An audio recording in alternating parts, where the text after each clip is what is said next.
G'day guys, welcome back to Reach Me or Teach Me. Still on the baseball train today with There Will Never Be Another Greg Maddox. Now what intrigued me the most about this one was on the thumbnail it said the smartest pitcher in baseball history. So I'm familiar with Randy Johnson and the likes, the big terror, scariest pitchers in history, but I have not. I've heard of Greg Maddox, actually heard him referenced a bit in movies, but never seen anything, don't know anything about him at all. So with all that being said, don't forget to like, comment, subscribe. Let's go. There have been a lot of smart players in baseball history. Some were known for their intellectual feats off the field. Mets pitcher Ron Darling, for example, attended Yale. Catcher Mo Berg served as an undercover spy for the CIA during the Second World War. Reggie Jackson was rumored to have an IQ of 160, though Reggie himself might have started that rumor. Others were known as exceptional students of the game. Tony Gwynn and Ted... Are we just going to gloss over the fact that this guy was a CIA agent? Ted Williams turned hitting into a science with their relentless pursuit of perfection. But perhaps no ball player's ever been revered for his genius as much as the professor himself, Hall of Fame pitcher Greg Maddox. Sure, this was partly because Maddox looked the part. From his eyeglasses to his wiry, seemingly unathletic physique, the right-hander appeared as if he belonged in a public library or at an accountant's convention, not in the mound pitching against the Yankees in Game 1 of the World Series. Beneath the unassuming, somewhat nerdy physique, however, Greg Maddox was a freak of nature, and whatever he lacked in physical advantages he made up for and then some, with his ability to identify an opposing batter's weak spots and exploit them. The result was a career that included 4 Cy Young Awards, 4 ERA titles, 8 All-Star appearances, 18 Gold Glove Awards, and more than 3,000 strikeouts, 300 victories, and 5,000 innings pitched. For 4 unforgettable years in the 1990s, which was one of the best decades for hitters in baseball history, Maddux posted a 1.98 ERA. He was head and shoulders above most of his pitching peers, and it was because of the head on those shoulders. So, let's dig into why there'll never be another Greg Maddox. Maddox's father was in the Air Force, so young Greg grew up all over the place, ranging from homes as far apart as Texas to Spain. But baseball was one constant for both him and his older brother Mike. Eventually, the Maddox family landed in Las Vegas permanently, where his brother would get drafted by the Phillies and Greg would lead Valley High School to a state championship on the mound. Maddox, at the time, had a slender build and relied on late movement and a good 12-6 curveball to get hitters out. He didn't exactly turn heads with his velocity, but scouts didn't view him as a soft tosser early in his career either. Just a pitcher with roughly average velocity who was on his way up and would hopefully gain some oomph eventually to go along with his control and movement. He was still scraping 90 on many of his offerings after all. Maddox was drafted in the second round by the Chicago Cubs in 1984, with him deciding to accept the bonus they offered and pass on college in Arizona. He put that bonus money away in the bank and lived off his minor league salary and the money he earned from off-season jobs at Sears and Wendy's. Greg worked his way through the minors in 1984-85, earning a call-up with the Cubs in September 1986 when he was still just 20. His major league debut was unusual. He was called on in the 18th inning of a marathon game against the Astros. It wouldn't be the best 18th innings debut in history. He gave up a run and got of a marathon game against the Astros. It wouldn't be the best debut in history. He gave up a run and got the loss. But 4 days later, he got his first start and earned a complete game victory over the Reds. In his last start of the season, he pitched against his brother Mike, a starter for the Phillies, and beat him. Aside from these highlights, a 5.52 ERA. I had no idea about Mike Maddox, but that's a nice little moment for him. His brother Mike, a starter for the Phillies, and beat him. Aside from these highlights, a 5.52 ERA denoted a pitcher in need of experience and more than a little seasoning. 1987 was about as rough. In his first full season in the majors, Maddux was extremely wild, a crazy thought now looking back for sure, as his walk rate was an astronomical 4.3 per 9. His ERA of 5.61 was the worst in the National League, and his 76 ERA plus made him 24% worse than an average big league pitcher. He was even shipped back to the minors mid-season to help him get his head on straight. It didn't seem to help much, however. In the last 6 weeks of the season, the Cubs lost all 7 of Maddox's starts, with opponents hitting .347 against him. After that disastrous season, Maddux and his brother played winter ball in Venezuela together. Greg focused on improving his curveball, getting more grounders overall, and building his confidence. At this point, his circle changeup, a pitch that would come to be of the utmost importance to him, hadn't even made an impact yet. That off-season of obsessively working had a major effect. Maddux exploded out of the gate in 1988, earning his first All-Star appearance. He won 18 games, had a 3.18 ERA, and an above-average 1.14 ERA+. This was also the first year of a truly incredible streak, even if it's seemingly less so by today's standards. For the next 17 years, Maddux would win 15 or more games every single season. That's something no pitcher has ever done, or likely ever will do again. In 1989, he was even better, winning 19 games with a 2.95 ERA, finishing third in the NL Cy Young race. He also helped lead the Cubs to the National League Championship Series against the San Francisco Giants. But in that series, the Giants shelled Maddux, who gave up 8 runs, and they would go on to beat the Cubs and advance to the World Series. Maddux won a respectable 15 games in both 1990 and 1991, earning his first 2 Gold Gloves along the way while posting ERA pluses of 119 and 116 respectively. At this point, Maddux was more of a truly solid pitcher than an all-timer, as he was known as an innings eater who could consistently outperform his FIP, fielding independent pitching. But then, 1992 rolled around. Maddux started the year accumulating 10 wins by early July and being selected for his second All-Star game. At the break, he had a 2.40 ERA and 4 complete games. But here's the crazy thing. He only got better as the year wore on. In his final 16 starts after the All-Star break, Maddux logged a dazzling 1.93 ERA, throwing 5 complete games to go along with a nearly 3-to-1 strikeout-to-walk ratio. He finished the year at 20 wins, a 2.18 ERA, and a league-leading 1.66 ERA+, beating out Atlanta ace Tom Glavine to win his first Cy Young Award. This wouldn't be the last time Maddux and Glavine's name would be mentioned in the same breath, however. After the 92 season, Maddux became a free agent for the first time in his career. The Yankees looked like the frontrunners to land him, but apparently Greg turned down their offer of $34 million to take $28 million from the Braves. He thought that Atlanta would be a better place to raise a family than New York, and that it would be enriching to work alongside a staff that included John Smoltz, Steve Avery, and the aforementioned Glavine. I think that says a lot about him and his character straight away. $6 million he turned down because he thought the balance for the family, coaching staff that he's working with, all the rest of it is better. It's a better scenario. It's not all just about money. 28 instead of 34. That's that speaks volumes about the man. As fate would have it, Maddux's first start in a Braves uniform came against his former club at Wrigley Field. Cubs fans treated Maddux to a chorus of boos, and then he treated them to a shutout. By the time he joined the Braves, Maddux was already regarded as the smartest pitcher in baseball. He studied videotape of hitters constantly, looking for weak spots and devising plans on how to best get them out. He even watched them take warm-up swings. Maddux now relied on a refined repertoire that included a curveball, circle change, slider, two-seamer, and four-seam fastball. None of these pitches profiled as truly elite, aside from his two-seamer at times, but his preparation, change of speeds, and immaculate control allowed him to set up hitters like no other, and keep them off balance consistently. In Atlanta, Maddux was also joining a team that had won the last 2 NL pennants and boasted the aforementioned extremely impressive rotation. The Braves would indeed give up the fewest runs in the league in 1993 en route to winning 104 games, with new arrival Maddux again being dominant, winning 20 games and leading the league with 267 innings and an ERA of 2.36. He would also receive his second straight Cy Young Award. Unfortunately, Maddux again faltered in the postseason. After helping the Braves to victory in Game 2 of the NLCS against Philadelphia, he gave up 6 runs in Game 6, and the Phillies beat the Braves to advance to the World Series. The baseball strike ended the 1994 season early, but prior to that, Greg Maddox was on his way to one of the greatest seasons any pitcher had enjoyed in decades. Maddox had dominated the league for the past few seasons, but in 1994, he absolutely destroyed it. Before the season was halted, Maddox had an almost unfathomable 1.56 ERA and more than 200 innings. 1.56. In 25 starts, he won 16 games and had 10 complete games, and his control was simply superhuman. He walked only 31 batters versus 156 strikeouts. He also posted a 2.71 ERA+, meaning he was almost 3 times better than an average big league pitcher. By the numbers, the chasm between Maddux and the rest of the league was greater than it had even been for Bob Gibson in 1968 when he had a 1.12 ERA and an ERA+ of 2.58. 1.12 ERA. Whoa. So he didn't start, like he didn't hit the ground running. He had a rough start, and it sounds like he spent some time studying and refining his game. This is the stuff that I was hoping to see, where they were talking about him studying video of batters and even watching their practice swings and stuff like that. That's that cerebral aspect that's super cool.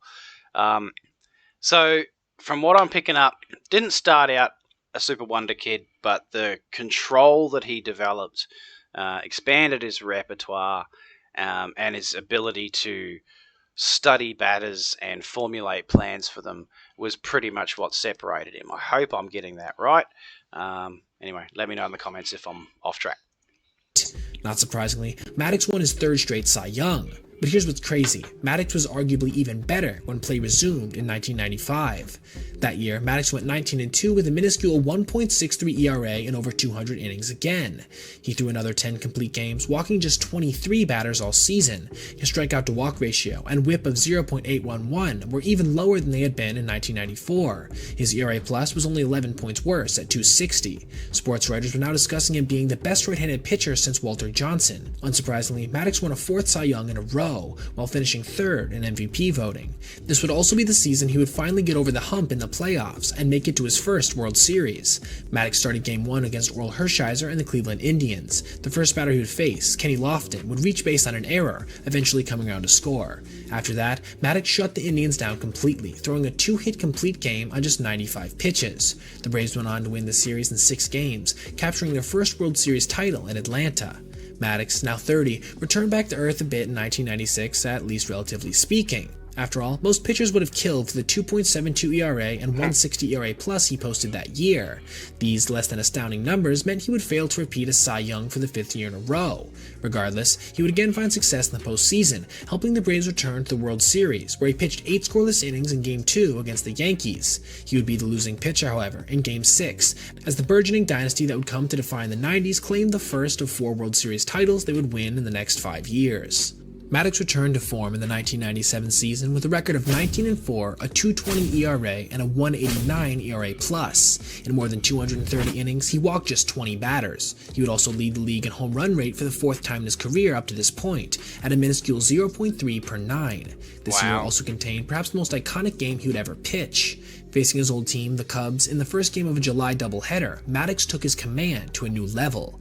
The professor needed just 78 pitches, shout out Foolish Baseball, that afternoon to beat the Cubs in a complete game masterpiece that took just 2 hours and 7 minutes. Wow. Maddux allowed 0 runs and did not walk a batter. What's the record for the fewest pitches in a completed game? Like 78 pitches. You're thinking the minimum is what, 9 strikes per innings times 9. Huh? Oh, no, that would be if it was all strikes, of course. Wow, so even if he just threw straight strikes, it's 81 pitches. So obviously people swung early, but wow. While striking out 6. He started 26 of the 31 batters he faced with strikes, and only 2 Chicago batters even reached a 2-ball count. Nowadays, if a pitcher throws a complete game shutout in fewer than 100 pitches, it's known as a Maddux, in large part due to this specific game. Maddux would remain one of the top pitchers in the majors throughout the rest of the decade, finishing every season in the top 5 of the Cy Young voting while posting at least 15 wins with an ERA under or near 3 every season except 1999, when he had an ERA of 3.57. During this streak, he would also exceed a 140 ERA plus every year except that same 99 season. It was also in this year that the Yankees beat the Braves again in the World Series. Maddux pitched the opening game and carried a 1-0 lead into the 8th inning before giving up 4 runs. The Braves ended up getting swept. This was part of the overall narrative of Greg's career. He always seemed to pitch well in the postseason with a 3.27 ERA and nearly 200 postseason innings, but he was never nearly as dominant as he was during the regular season. During the early 2000s, Maddux was no longer winning Cy Youngs or posting WARs above 9, but he was still getting batters out and racking up wins, innings, and Gold Glove awards. In 2001, Maddux even set a National League record by throwing 72 1/3 straight innings without a walk. The streak was snapped by an intentional walk. At the end of the 2003 season, Maddux again became a free agent, and after a mind-blowingly snapped by an intentional walk? Come on. Coaching staff gotta be better than that. Successful decade in Atlanta, he elected to return to the Cubs on a 3-year, $24 million contract. And after heading back to the city where he had started his career, Maddux began notching some pretty major pitching milestones. In that same Cubs uniform again, Maddux won 16 games in 2004 at age 38. However, his ERA swelled to 4.02, the first time his ERA had been above 4 since his first full season in Chicago back in 1987. Regardless, that August, he earned his 300th career victory with an 8-4 win over the Giants. This made him just one of 24 pitchers in history to achieve that mark. She's surprised it's that high. The following season, Maddux crossed another historic barrier, notching his 3,000th career strikeout. Maddux is one of only 10 pitchers in history to have at least 300 wins and 3,000 career punch-outs in a career. His ERA was again over 4, however, now at 4.24. The professor's class was nearly out. He managed to hang on for a few more seasons, having stints in both Los Angeles and San Diego. While he wasn't particularly effective, he was working at this point with the low to mid-80s fastball, and still surviving enough to give decent inning totals. Maddox's last game would be in relief for the Dodgers in the final game of the 2008 National League Championship Series. Greg Maddox never had Nolan Ryan's fastball, or Pedro Martinez's changeup, or Randy Johnson's slider. His heater topped out at 88 to 90 miles per hour, and at 6 feet 170 pounds, he had to be one of the least physically intimidating pitchers of that time period. So, how did Maddux become the best pitcher in baseball for years in the 1990s, an era known for its juiced hitters? What made him so special? Maddux once told a reporter that it's not a speed contest, it's a pitching contest. And that's what Maddux knew so well, the true science of pitching a baseball. That knowledge earned him nicknames such as Mad Dog and the Professor, but Maddux really was a magician, whose sleight of hand on the mound seemed to alter the fabric of how the game is played. This sleight of hand can be broken down into 5 central components. Number 1. Delayed movement. As we said, Maddux didn't have an excess of velocity, but he did have phenomenal late movement. One of Maddox's best pitches was the backup slider after all, a notoriously hard pitch for righties to throw consistently. It would look like an inside pitch designed to back a right-handed batter up, and then at the last split second it would break across the inside corner. Oh, and he could also throw a front door two-seamer that could do the same thing to left-handed batters. Number 2. The control. To make the most of the late-breaking action on his pitches, Maddux needed incredible control. He used to say that the best pitch in baseball is a well-located fastball. An accurate fastball sets up everything else after all. And he could indeed throw his two-seamer pretty much wherever he wanted, which was especially useful in the 90s when strike zones were seemingly bigger than ever. He would take an inch off the edge, and if the ump gave it to him, he'd keep getting further away. Number 3. The pitch arsenal. It wasn't just a fastball. So, because there's been quite a few in this video that I've thought, look, that looked like a ball to me. So in the 90s, the strike zone seemed to be bigger than ever, but again, the cerebral aspect, he would test the umpires. It wasn't so much just testing the batters, he was testing the umpires as well. He was throwing it on the outside edge, going, are you going to call that a strike or a ball? And they call that a strike. All right, I'll see how far I can push this. That's great. I love that sort of stuff. Maddux could control, after all. He could throw every pitch in his arsenal, his circle change, his curve, his slider, his four-seamer, perfectly in the center of the smallest of targets, while also changing speeds in subtle ways to both frustrate hitters and throw off their balance. Number 4. Intuition. There were times when it seemed like Maddux didn't just have control over the mound, but over reality itself. For example, one time Braves manager Bobby Cox visited Maddux on the mound with runners on first and third and 2 outs. He suggested that Maddux intentionally walk the batter. Maddux told Cox that his plan was to get the batter to hit a foul pop-up to third base on the 3rd pitch. Cox returned to the dugout, and Maddux somehow managed to do exactly that. The history of Maddux is littered with stories like this. Here's another. Apparently he once told center fielder Otis Nixon to move back and to stand just on the edge of the warning track and not move a muscle. The batter hit a ball directly at Nixon, who then told reporters the story, noting that he barely even had to move his glove to catch it. Number 5. The mental edge. Part of Maddux's hold on reality was in his preparation. He was able to read hitters and exploit their weaknesses, then file that information away for future use. If Maddux struck you out in April, he'd remember exactly the pitch sequence he had used so they could get you out again in September. There were also smaller, more subtle things that added up and made Maddux even more impressive than your average hurler. While many pitchers waste a pitch trying to get a batter to chase on an 0-2, Maddux would instead attempt to throw a strike that would induce weak contact, almost as if the count was still 0-1. He might not have gotten the strikeout, but he would get the out overall, and throw fewer pitches doing it. Another thing that Maddux said that he did in order to get a mental edge on certain hitters was to let them have some success against him, usually in a spring training game or in a situation where his team had a comfortable lead. That's right, he would intentionally help hitters grow overconfident against him so that when they faced each other in a more meaningful situation in the future, he had the upper hand. Maddux also believed in what he called stealing strikes. He would study which batters would let him get away with the first pitch strike in certain situations. He said there are several circumstances in a game where a batter will just give you a strike, and you have to take every opportunity to exploit that when you can. Greg Maddox retired in 2008 as one of the... That's brilliant. So good. I love that. What a genius. Works out which batters you can get a quick, easy strike out of, get just up in the count. Oh, amazing, some of the stuff that he did. Because, again, he wasn't physically the most gifted. It was all up here. best right-handed pitchers in the history of the game, being elected to the Hall of Fame on his first ballot. His number 31 has been retired by both the Cubs and the Braves. What's more, his career totals that he spent 23 years accumulating are absolutely nuts, and likely will never be reached again. 355 career wins, the most of any modern pitcher since Warren Spahn, 5,000 innings pitched, 18 Gold Gloves, including 13 in a row, and a streak of 4 consecutive Cy Youngs at one point. That's why we at MTC believe we can confidently say there'll never be another Greg Maddox. Thanks for watching, everyone. Leave a like if you enjoyed the vid and click this playlist for other essay videos just like this. Very cool. What do you reckon, folks? Should I check out the old Randy Johnson video there? So I am familiar with Randy Johnson, but I've not watched much of him. So look, if you want me to check out Randy Johnson, let me know in the comments below. If there's another pitcher in particular you'd like me to check out, because that's the thing I'm the most fascinated in, I think, when it comes to baseball, is the pitching and the differences when it comes to it. But yeah, anyway, guys, I hope you enjoyed that. Don't forget to like, comment, and subscribe. Hit the notification bell. And we'll see you in the next one.